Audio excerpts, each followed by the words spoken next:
419 জন হজ যাত্রী নিয়ে সৌদির উদ্দেশ্যে ঢাকা ছেড়েছে প্রথম হজ ফ্লাইট। যাত্রীদের সাথে দায়িত্বশীল আচরণ করার আহ্বান ধর্মমন্ত্রীর। 25 বছর আগে খুন হওয়া চিত্রনায়ক সোহেল চৌধুরীর মামলার রায় আজ। অভিযুক্ত 9 আসামির মধ্যে 5 জন পলাতক।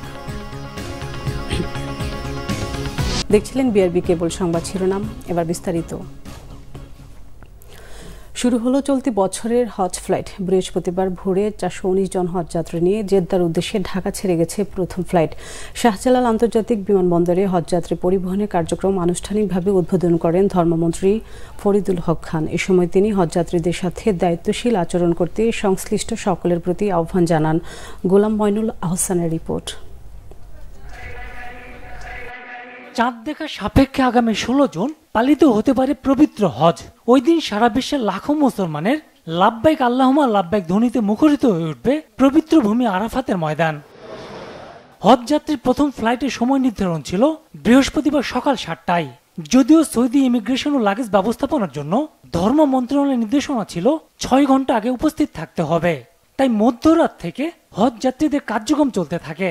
মক্কা মদিনা যাচ্ছি, যাতে সুষ্ঠু সুন্দরভাবে পবিত্র হজ পালন করতে পারি, আল্লাহর কাছে এই কামনা করি। দেশবাসীর জন্য, সবার জন্য, আত্মীয় স্বজন, নিজের ছেলে মেয়ে সবার জন্যই করবে, সবাই যেন যাইতেও পারে।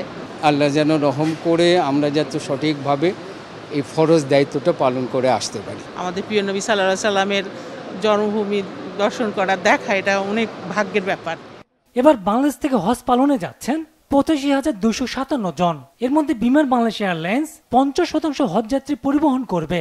হজযাত্রী পরিবহনের কার্যক্রম আনুষ্ঠানিকভাবে উদ্বোধন করতে ভোর 5:30টায় বিমানবন্দর প্রাঙ্গণে অনুষ্ঠানের আয়োজন করা হয়। এ সময় ধর্মমন্ত্রী ফরিদুল হক খান বলেন, অনেকে তিলে তিলে জমানো টাকা দিয়ে হজ পালন করেন। প্রত্যেকের প্রতি আমাদের দায়িত্ব আছে, যার যার আঙ্কিকে সে আমরা সেই দায়িত্ব সুন্দর সুষ্ঠুভাবে পালন করব।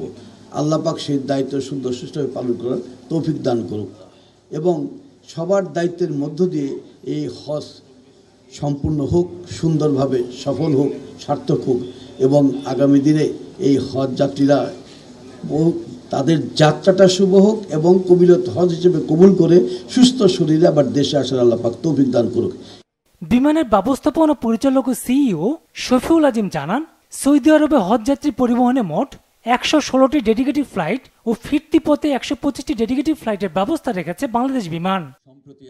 গোলাম মইনুল আহসান, বাংলা ভিশন, ঢাকা।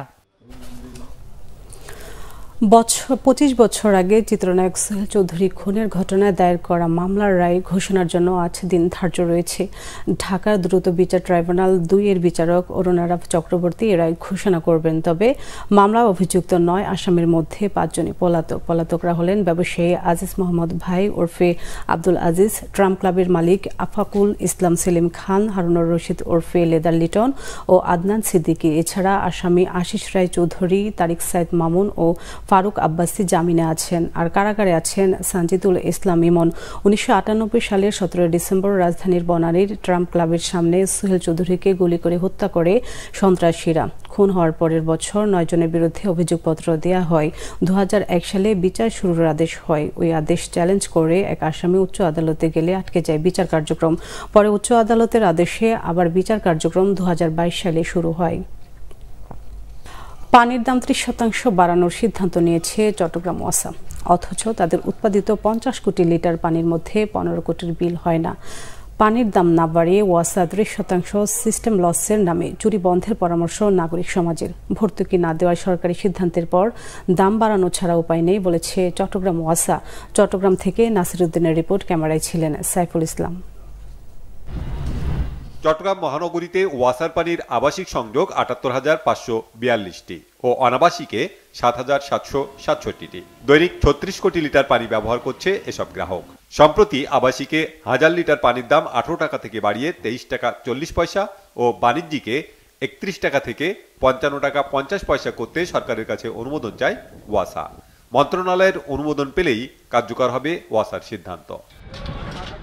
ঋণের টাকা পরিশোধ করতে পানির দাম বাড়াচ্ছে ওয়াসা, তবে আগে সিস্টেম লস সহ অন্যান্য খরচ কমানোর পরামর্শ দিয়েছে ক্যাব। ওয়াসা সিস্টেম লস, অনিয়ম, দুর্নীতি এগুলো যদি বন্ধ করে তাহলে কিন্তু এই ওয়াসাতে কোনো ধরনের দাম বাড়ানোর প্রয়োজন পড়বে না। উনি লোন করেছেন, লোনের টাকা পরিশোধ করতে হবে। আর ভাই আপনি লোন করেছেন কেন? যেই প্রজেক্ট ফেল করবে, যেই প্রজেক্টের মানে 2 দিন পর পর আপনাকে প্রজেক্ট রিভাইজ করতে হবে, সেরকম ফিজিবিলিটি স্টাডি ছাড়া আপনি যে প্রজেক্টগুলো করেছেন, মানুষের উপর দুর্দশা চাপিয়ে দিয়েছেন, এটার দায়ভার তো আপনাকেই নিতে হবে। নাগরিক সমাজের প্রতিনিধিরা বলছেন, মূল্যস্ফীতির মধ্যে পানির দাম বাড়ানো মরার উপর খাড়ার ঘা হয়ে দেখা দেবে নাগরিকদের উপর।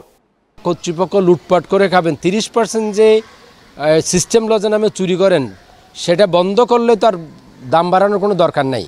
তাহলে এইকে যে সেবা খাত প্রতিষ্ঠানগুলোকে, রাষ্ট্রের যে স্ট্যাটিউটরি বডিগুলো আছে, যারা নাগরিকদের প্রতিষ্ঠান, রাষ্ট্রের প্রতিষ্ঠান, তাদেরকে দায়িত্ব দেওয়া হয়েছে সরকারি নাগরিকের সম্পত্তি চুরি করার জন্য শুধুমাত্র। ওয়াসার দাবি 1000 লিটার পানির উৎপাদন খরচ 32 টাকা হলেও আবাসিকে বিল 18 টাকা এবং বাণিজ্যিকে বিল হয় 31 টাকা। ভর্তুকি না দিলে পানির দাম বাড়ানো ছাড়া উপায় নেই। এই প্রতিষ্ঠানটাকে যদি আপনি চালাইতে হয়, বিদেশি লোন নিয়ে আমরা যে বিকল্পগুলো করেছি, সরকারের লোন দিছে প্রকল্পগুলো করেছি, এখন এই বছর থেকে সরকারের ইন্টারেস্ট পেমেন্ট শুরু হবে, প্রিন্সিপাল পেমেন্ট শুরু হবে, বিদেশিদের লোন পেমেন্ট শুরু করতে হবে, পুরাতন লোন যেগুলো নিয়েছি সেগুলো পেমেন্ট করতে হবে। তো এই সবগুলো পেমেন্ট যদি আমি করতে যাই, তাহলে আমি এই টাকাটা কোথায় পাবো? তাইলে আমাকে আমার তো একমাত্র হলো প্রোডাক্ট বিক্রি করে টাকা দিতে হবে। এবং প্রধানমন্ত্রীর বক্তব্য হলো যে তোমরা প্রোডাক্ট বিক্রি করে টাকা দিবা, আমি কোনো ভর্তুকি দিতে পারবো না। বাংলাদেশ সরকার কোনো ভর্তুকি দেওয়ার জন্য এখানে আসে নাই।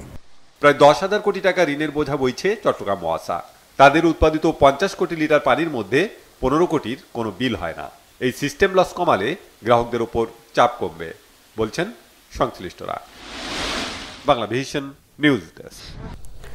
IPL T20 ট্রাভিস হেড ও অভিষেক শর্মার অবিশ্বাস্য ব্যাটিংয়ে লখনৌ সুপার জায়ান্টকে 10 উইকেটে হারিয়ে সানরাইজার হায়দরাবাদ বুধবার 58 বলে 165 রান তাড়া করে IPL-এ 100-র বেশি টার্গেট, সবচেয়ে বেশি বল হাতে জেতার রেকর্ডও গড়েছে প্যাট কামিন্সরা। চলতি IPL-এ দিল্লি ক্যাপিটালসের বিপক্ষে পাওয়ার প্লেতে 125 রানে বিশ্ব রেকর্ড গড়েছিল হায়দরাবাদ। এদিন ঘরের মাঠ রাজীব গান্ধী স্টেডিয়ামে প্রথম 6 ওভারে বিনা উইকেটে 107 রানে দ্বিতীয় সর্বোচ্চ সংগ্রহ পায় তারা। দিল্লির বিপক্ষে সেদিন 16 বলে হাফ সেঞ্চুরি পাওয়ার হেড সমান বলে 50 করেন। অভিষেক 19 বলে 50 ছুঁন, 19 বলে দলীয় স্কোরবোর্ডে 50 আসে, 100 হয় 40 বলে। হাফ সেঞ্চুরি করে একই আগ্রাসনে ব্যাটিং করেছেন 2 ওপেনার। 9 ওভার 4 বলে নিশ্চিত হয়ে যায় জয়। IPL-এ প্রথম 10 ওভারের মধ্যে রেকর্ড 167 রান করে হায়দরাবাদ। 30 বলে 89 রানে অপরাজিত থেকে হেড হন ম্যাচ সেরা। 8টি করে 4 ছক্কা মারেন অজি ওপেনার। 28 বলে 8-4 ও 6-6 অভিষেকে অপরাজিত থাকে 75 করে। 12 ম্যাচে 14 পয়েন্ট নিয়ে তৃতীয় স্থানে উঠে প্লে অফের আশা উজ্জ্বল হলো হায়দরাবাদের। সমান ম্যাচে 12 পয়েন্ট নিয়ে লখনৌ 6 থেকে বাঁচিয়ে রেখেছেন আশা। সমান 16 পয়েন্ট নিয়ে কলকাতা নাইট রাইডার্স ও রাজস্থান রয়্যালস শীর্ষ 2-এ। এই ছিল এখনকার মতো। পরের সংবাদ দুপুর 2টায়, তার আগে একটাই রয়েছে নিউজ টপ 10 দেখার আমন্ত্রণ রইল। এছাড়া বাংলা ভিশন সংবাদ ও সংবাদ সংশ্লিষ্ট অনুষ্ঠান দেখতে ভিজিট করুন www.bvnews24.com ও facebook.com/banglavisionnews এবং সাবস্ক্রাইব করুন youtube.com/banglavisionnews। এতক্ষণ সাথে থাকার জন্য ধন্যবাদ।